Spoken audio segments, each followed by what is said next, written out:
Billionaire evicts a single mom. Then discovers she was his most loyal tenant. Emotional story. The billionaire barely looked up from his dinner until one sentence on the television made him freeze. A single mother and her 2 children were forced onto the sidewalk this morning after an eviction in East Los Angeles. The report should have been just another story. Instead, it became the beginning of the worst night of Ethan Carter's life. The camera showed a quiet residential street beneath the warm California sunset. Cardboard boxes, plastic bags, children's bicycles, and a worn-out sofa covered the sidewalk. A little boy sat on one of the boxes hugging a stuffed dinosaur missing one eye. Beside him, a 10-year-old girl held her mother's hand while pretending everything would somehow be okay. The reporter continued. 35-year-old Maria Alvarez says she contacted her property management office multiple times after losing her restaurant job during renovations. According to Maria, none of her calls were returned before the eviction notice arrived. Ethan slowly lowered his fork. Something about the building looked familiar. Then the camera zoomed toward the entrance. A bronze plaque reflected the evening sun. Carter Pacific Holdings. His company. His building. His tenants. His responsibility. For several seconds he couldn't move. His luxurious dining room suddenly felt colder than ever. 43-year-old Ethan Carter owned more than 15,000 apartment units across California, Los Angeles, San Diego, Sacramento, Long Beach, Fresno. His company generated hundreds of millions every year.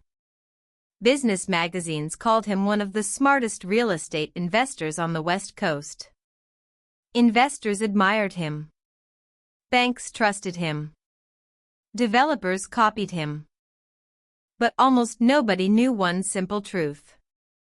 Ethan Carter had never spent an entire day inside a building he owned. He approved acquisitions. He reviewed financial reports. He attended shareholder meetings. He discussed occupancy rates, maintenance costs, profit margins, cash flow. Tenants existed only as numbers inside colorful spreadsheets. His father had taught him that. Richard Carter started with one apartment complex in Orange County nearly 40 years earlier. He often repeated the same sentence. Buildings make money. Emotions lose money. Young Ethan believed every word. Whenever tenants complained, Richard refused to listen. If they're unhappy, he used to say, they can move. That philosophy built an empire. After Richard died 8 years earlier, Ethan expanded it even faster. Everything became automated. Rent collection. Late fees. Maintenance requests. Lease renewals. Evictions. Every decision followed software. No exceptions. No conversations. No second chances. He believed efficiency created success. Until tonight. The television continued. Maria stood beside her belongings trying to comfort her children. She wasn't crying anymore. She looked exhausted. As if she had already spent every tear she owned. Her daughter quietly folded blankets while her younger brother stacked toy cars inside a cardboard box. Neither child complained. Neither child asked why this was happening. Children adapt faster than adults. Sometimes that makes tragedy look almost normal. The reporter spoke again. Neighbors say Maria lived here nearly 6 years and had never missed a payment before losing her job 3 months ago. Ethan's heartbeat accelerated. 6 years. He grabbed his laptop. Opened the company database. Typed the address. The tenant profile appeared instantly. Maria Alvarez. Lease started. May 2020. Payment history. Green. Green. Green. Green. 68 consecutive on-time payments. Then. October. Late. November. Late. Eviction filed. December. Eviction executed. Only 2 missed payments. Almost 6 perfect years erased in less than 60 days. Ethan stared at the screen. His company called this operational efficiency. His stomach called it something else. He opened the internal notes. Only 3 short lines. Tenant failed to resolve outstanding balance. Standard legal procedure initiated. Unit approved for market rate relisting. No mention of phone calls. No mention of unemployment. No mention of children. No mention of 6 years of perfect payments. Just procedure. Just policy. Just numbers. Then something happened on television that Ethan would never forget. The little boy looked at his mother. He smiled. Mama. Maria forced herself to smile back. Yes, sweetheart? Are we going on vacation?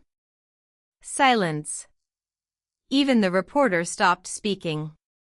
Maria knelt beside him. She kissed his forehead. For a little while, she whispered. We're going somewhere safe. The boy smiled again. He believed her. Because children believe their mothers.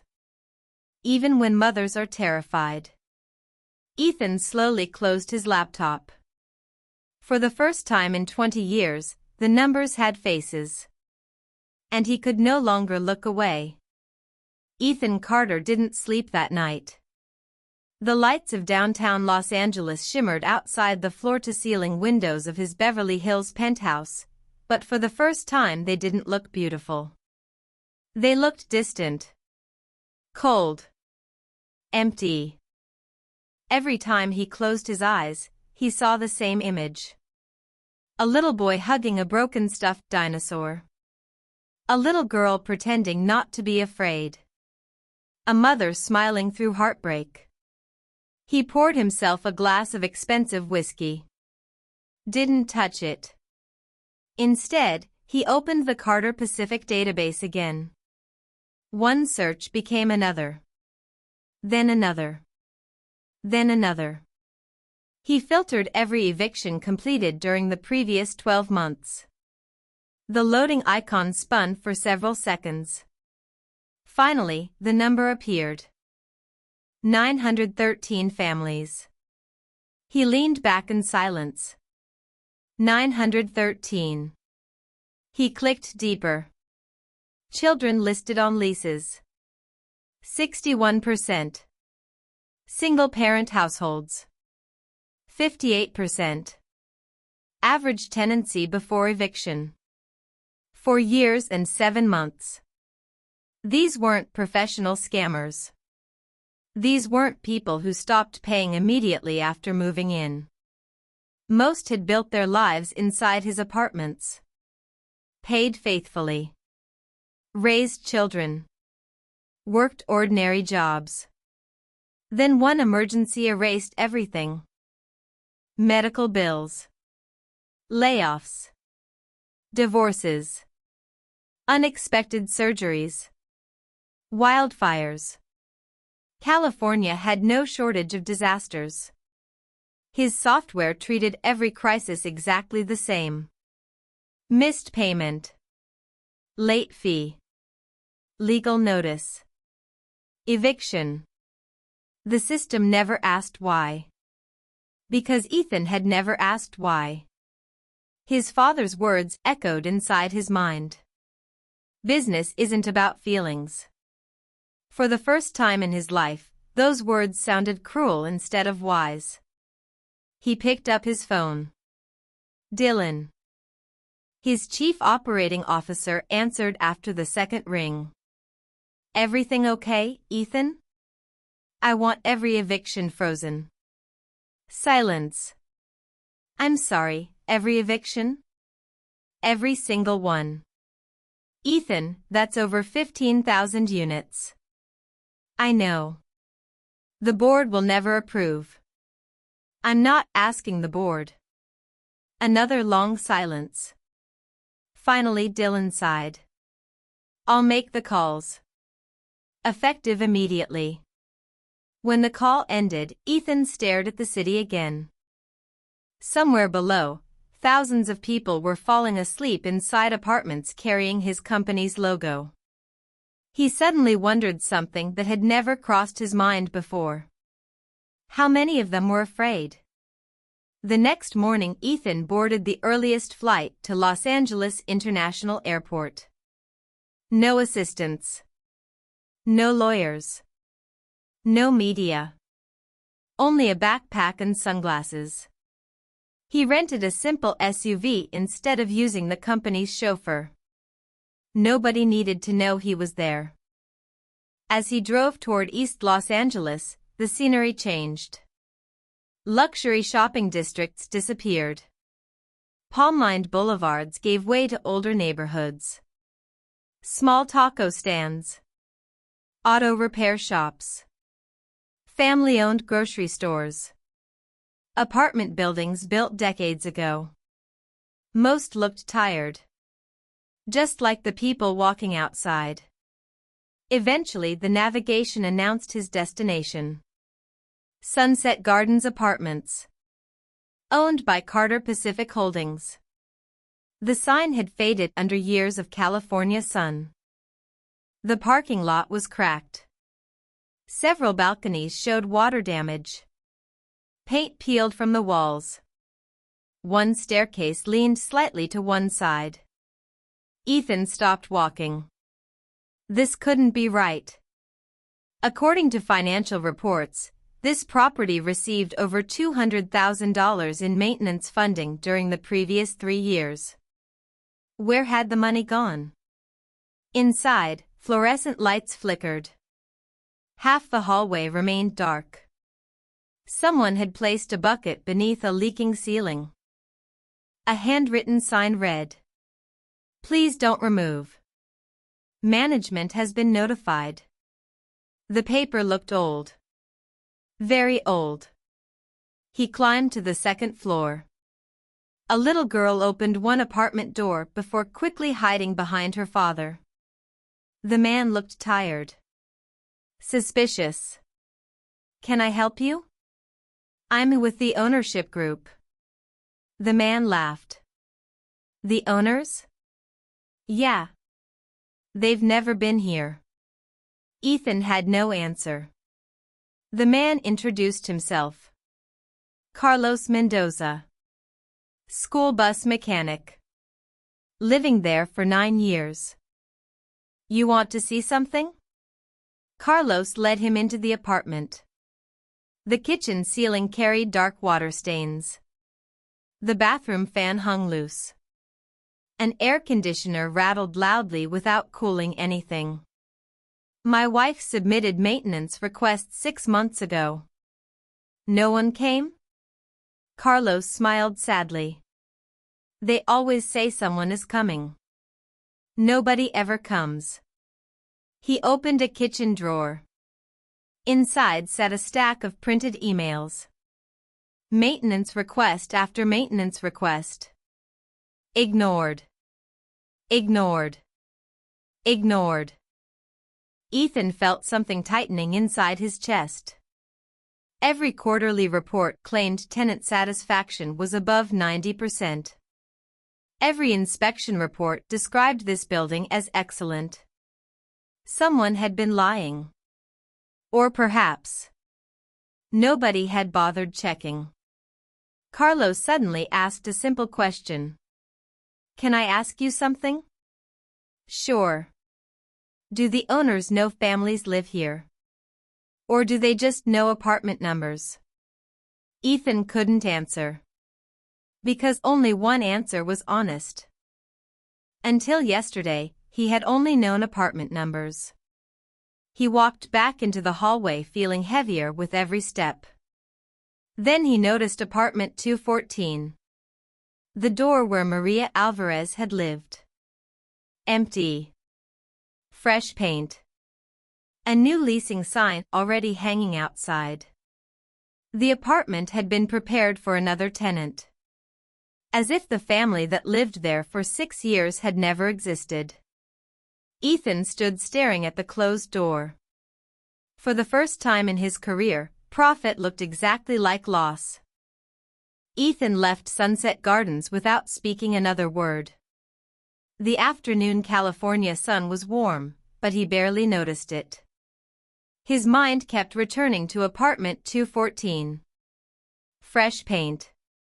Clean carpets. A leasing sign already hanging on the door. 6 years of someone's life had disappeared in less than a week. To the company, it was called unit turnover. To Maria Alvarez, it had been the destruction of her home. He got back into the SUV but didn't start the engine.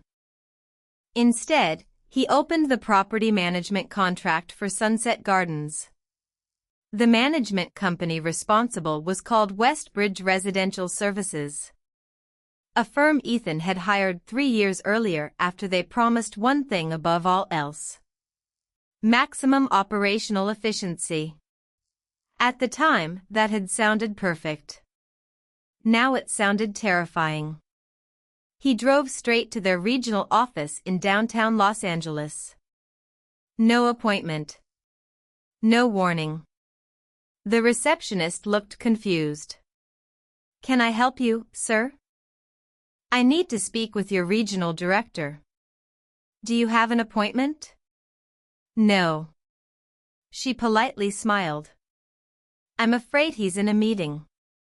Ethan removed his sunglasses. "My name is Ethan Carter." The receptionist's face immediately changed.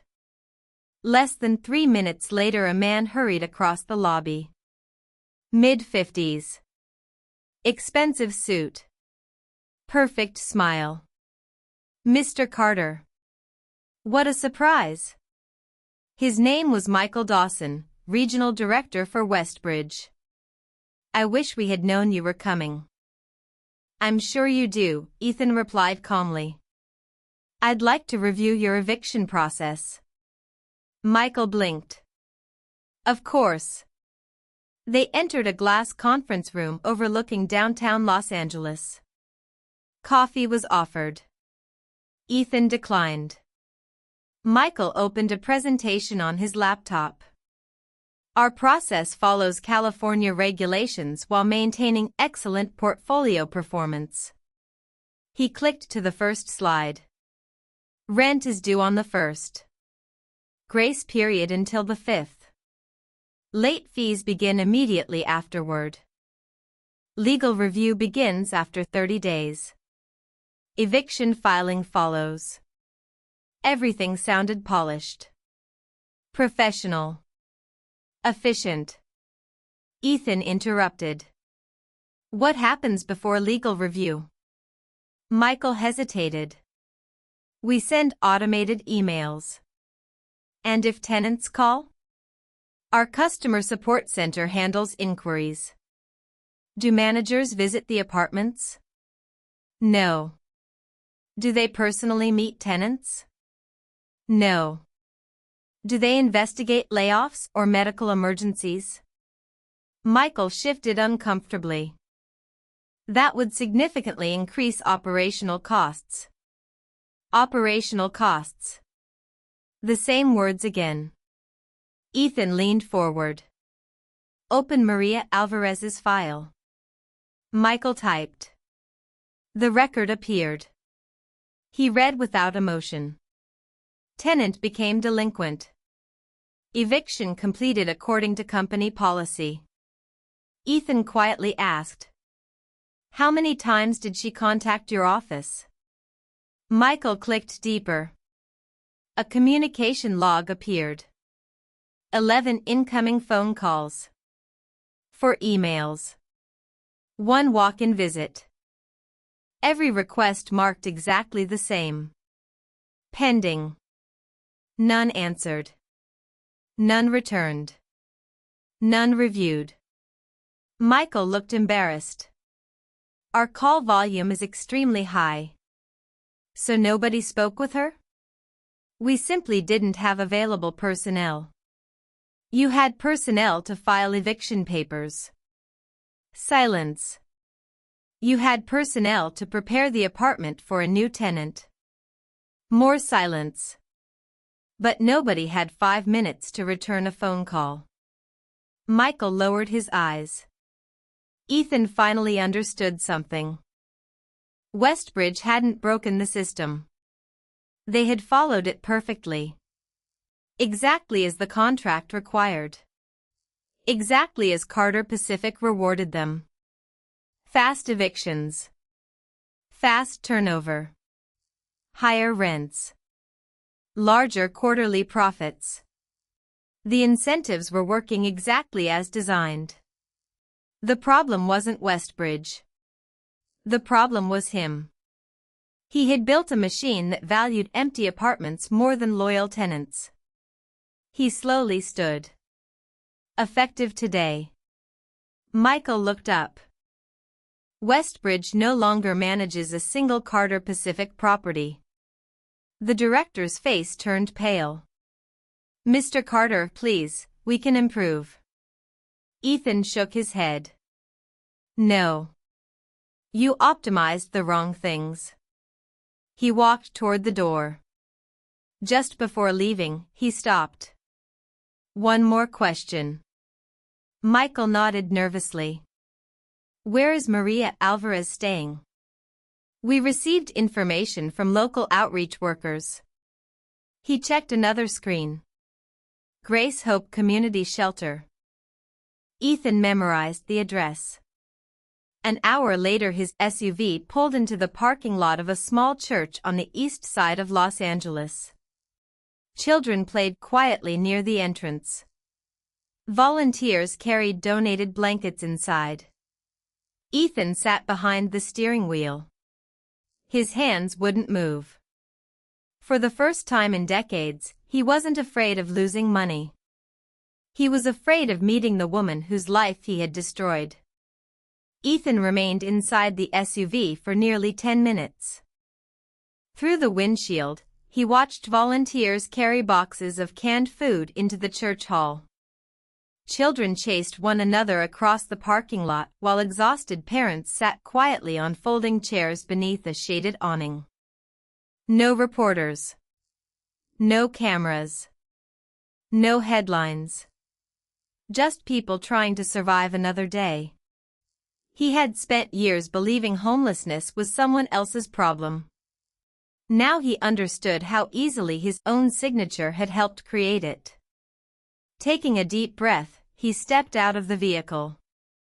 Inside the shelter, the atmosphere was calm despite the crowd. A volunteer greeted him with a warm smile. Welcome. Are you here to donate or volunteer? I'm looking for someone. Who? Maria Alvarez. The volunteer looked toward the dining hall. She's helping serve lunch. Ethan followed her gaze. There she was. Wearing a borrowed volunteer apron. Hair tied back. Smiling gently at children as she placed food onto paper plates. She looked exhausted, but she refused to let anyone see it. Ethan froze. This wasn't the angry woman he expected. She wasn't yelling. She wasn't demanding compensation. She was helping other families despite losing everything herself. When Maria finally noticed him, she smiled politely. Can I help you? For a moment, Ethan couldn't speak. My name is Ethan Carter. Her smile slowly disappeared. The owner. He nodded. Neither of them moved. Finally, Maria set the serving spoon down. "I've seen your picture. I figured. I never thought you'd actually come." "I didn't either." They walked outside into the quiet courtyard behind the church. Children laughed nearby while birds circled above the old bell tower. Neither spoke for several seconds. Finally, Ethan broke the silence. "I'm sorry." Maria looked at him without expression. "Do you know how many people have said they're sorry this week?" He lowered his eyes. "I probably deserve that." She crossed her arms. "Do you know what my son asked me the day we were evicted?" Ethan nodded slowly. "I saw the interview. He still thinks we're on vacation." Her voice cracked for the first time. "He asks every morning when we're going home." She looked away before continuing. "I keep telling him soon." Another long silence. Ethan quietly asked, "What happened?" Maria took a deep breath. "I worked at the Harborview Cafe for almost 8 years. The owner sold the business. We all lost our jobs. I had some savings. They covered 1 month. I applied everywhere. No one was hiring. I called your management office. No answer. I emailed. No reply. I even drove to their office. They told me someone would call. No one ever did." She looked directly into Ethan's eyes. "I wasn't asking for free rent. I only needed a little time." Those words hit harder than any accusation. She hadn't wanted charity. She had wanted a conversation. A chance. Someone willing to listen. Instead, his company sent lawyers. Ethan swallowed hard. "You paid on time for 6 years." Maria nodded. "Every month. I was proud of that. My kids always knew we'd have a home." She smiled sadly. "Until we didn't." Ethan reached into his backpack and removed a folder. "I came because I want to fix this." Maria didn't even look at it. "Can you give my children those last 3 weeks back?" "No." "Can you erase the fear they felt?" He couldn't answer. She continued. "My daughter stopped unpacking her backpack. She says there's no point. What if we have to leave again?" Ethan felt every word like a weight pressing against his chest. For years, his company measured success by occupancy rates and quarterly profits. Not once had anyone measured fear. Not once had a spreadsheet recorded a child's loss of security. Maria finally looked at the folder. "What's inside?" "A new lease." She frowned. "For apartment 214. I canceled the new tenant.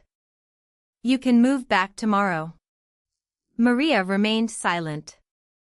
Then she surprised him. "I don't know if I can." Ethan blinked. "What do you mean?" "I don't know if my children would ever feel safe there again." He had expected gratitude. Instead, he received something far more painful. The truth. A home wasn't just walls and a roof. It was trust. And trust, once broken, couldn't simply be signed back into existence. For the first time in his life, Ethan understood that money could buy buildings. But it couldn't automatically rebuild lives. Maria looked down at the lease agreement for several long seconds before quietly handing it back. "I appreciate what you're trying to do." Her voice remained calm. "But my children don't need another apartment." Ethan frowned. "They need stability." Those words settled heavily between them. For years Ethan had believed apartments and stability were the same thing. Now he understood they weren't even close. Maria continued. My son wakes up every night asking if someone is coming to make us leave again. My daughter keeps all her favorite clothes inside one backpack. She says it'll be easier next time. Ethan closed his eyes. There shouldn't have been a next time. There should never have been a first time. I'm sorry, he whispered again. Maria sighed. I know you are. But saying sorry only changes the past if it changes the future. For the first time since inheriting Carter Pacific Holdings, Ethan finally knew exactly what he needed to do. The following Monday, every senior executive gathered inside the company's headquarters in downtown Los Angeles. No one knew why the emergency board meeting had been called. Some assumed another acquisition. Others expected a quarterly earnings announcement. Instead, Ethan walked into the conference room carrying only a thin folder. He didn't smile. He didn't make small talk. He simply connected his laptop to the projector. The first slide appeared. A photograph. Maria. Her children. Their belongings sitting on the sidewalk. No company logo. No charts. No financial projections. Just a family. The room remained silent. Several executives exchanged confused looks. Finally, Ethan spoke. Does anyone know who these people are? Nobody answered. They're former tenants. Still silence. They lived in one of our buildings for 6 years. Another pause. My company removed them. He deliberately used the words my company, not our company. Because the responsibility belonged to him first. He pressed the remote. The next slide appeared. 913 evictions. This is how many households we forced out last year. Someone immediately spoke. Those actions complied with every lease agreement. Ethan nodded. I know. Another executive added. Our shareholders expect consistency. I know. Our legal department approved every case. I know. The room became quieter. Then Ethan asked a simple question. Did anyone ask whether we should? Nobody answered. Because nobody ever had. For years the only question had been. Can we? Never. Should we? He advanced to another slide. Maintenance requests. Average response time. 47 days. Customer service callbacks. Less than 30% completed. Evictions initiated automatically. No human review. The executives stared at the data. Most of them had never seen the numbers presented this way. Not as performance. As failure. Ethan looked around the room. Starting today. Every eye focused on him. Automatic evictions are permanently eliminated. Several directors immediately objected. That's impossible. Our collection rates will collapse. Investors won't like this. Occupancy costs will increase. Ethan raised one hand. The room fell silent. We built a system that punishes people for having one bad season in life. He paused. That system ends today. He continued reading from the new policy. Every eviction would require executive review. Families with documented job loss could request temporary payment plans. Late fees would stop accumulating during verified emergencies. Maintenance requests involving health or safety would receive same-day inspections. Every regional manager would personally visit properties every month. No exceptions. One board member leaned forward. "This will cost millions." Ethan answered without hesitation. So did ignoring people. No one responded. Because they all knew he was right. 3 weeks later, Ethan returned to Sunset Gardens. This time the parking lot looked different. Maintenance trucks filled several spaces. Electricians replaced broken lights. Roofing crews repaired leaks. Fresh paint covered the walls. Children rode bicycles without weaving around broken concrete.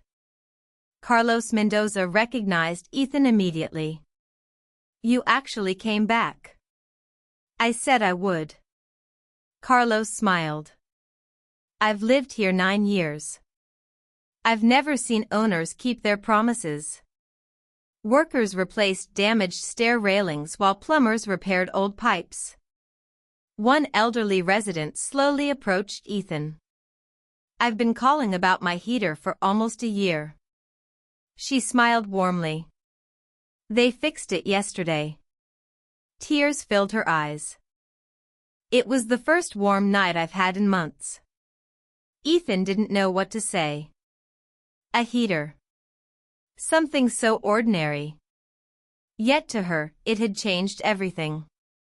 At that moment, he realized success wasn't measured by the number of apartments he owned. It was measured by how many families felt safe inside them. 6 months later, Carter Pacific Holdings looked like a completely different company. Not because it owned more buildings. Because it finally understood the people living inside them.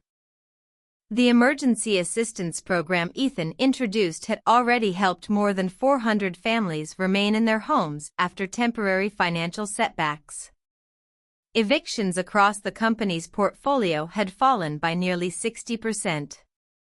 At the same time, something unexpected happened. Rent collection actually improved. Families who were treated with respect almost always caught up on their payments. Residents renewed their leases more often. Vacancy rates dropped. Maintenance complaints decreased because problems were fixed before they became disasters. Even investors who had opposed Ethan's reforms couldn't ignore the numbers. Doing the right thing had also turned out to be good business. But that wasn't the change Ethan valued most. One sunny Saturday morning, he drove back to East Los Angeles. No press release. No photographers. No executives. Just Ethan. Sunset Gardens looked alive. Fresh landscaping surrounded the entrance. Children laughed near a brand-new playground built where an abandoned storage area had once stood. Neighbors greeted each other by name. The building no longer felt like an investment. It felt like a community.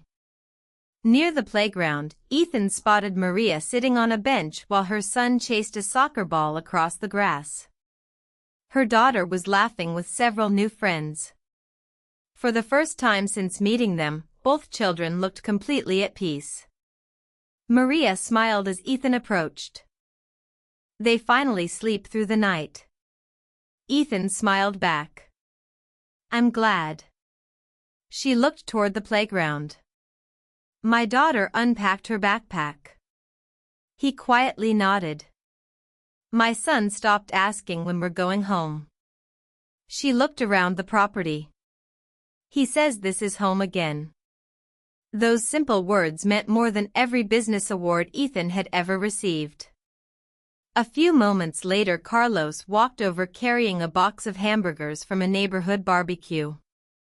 "You have to stay for lunch," he laughed. No excuses. Soon dozens of residents gathered outside. Children played basketball. Neighbors cooked together. Music drifted through the courtyard. Someone handed Ethan a paper plate. Someone else asked him to help assemble a picnic table. Nobody cared that he was a billionaire. They simply treated him like another neighbor. And for the first time in his adult life, that felt better than being the richest man in the room. As the afternoon sun slowly settled over Los Angeles, Ethan watched families laughing together outside the same building that had once represented nothing more than numbers on a spreadsheet. He finally understood what his father had never learned. Buildings don't create wealth. People do. Homes aren't valuable because of concrete, steel, or rising property prices. They're valuable because every apartment holds someone's entire world. Every birthday. Every Christmas morning. Every first day of school. Every family dinner. Every dream. That evening, before driving home, Ethan stopped beside the entrance sign. The old bronze plaque that once read Carter Pacific Holdings had been replaced. The new sign simply read, "Welcome home." No company logo. No corporate slogan. Just two words that reminded everyone, including Ethan, what truly mattered. Sometimes success isn't measured by how much you own. Sometimes it's measured by how many lives become better because you chose compassion over convenience. And Ethan Carter finally realized that the greatest investment he would ever make was in people. Thank you for watching. If this story touched your heart, don't forget to like the video, subscribe to the channel, and share it with someone who believes kindness can still change the world. See you in the next story.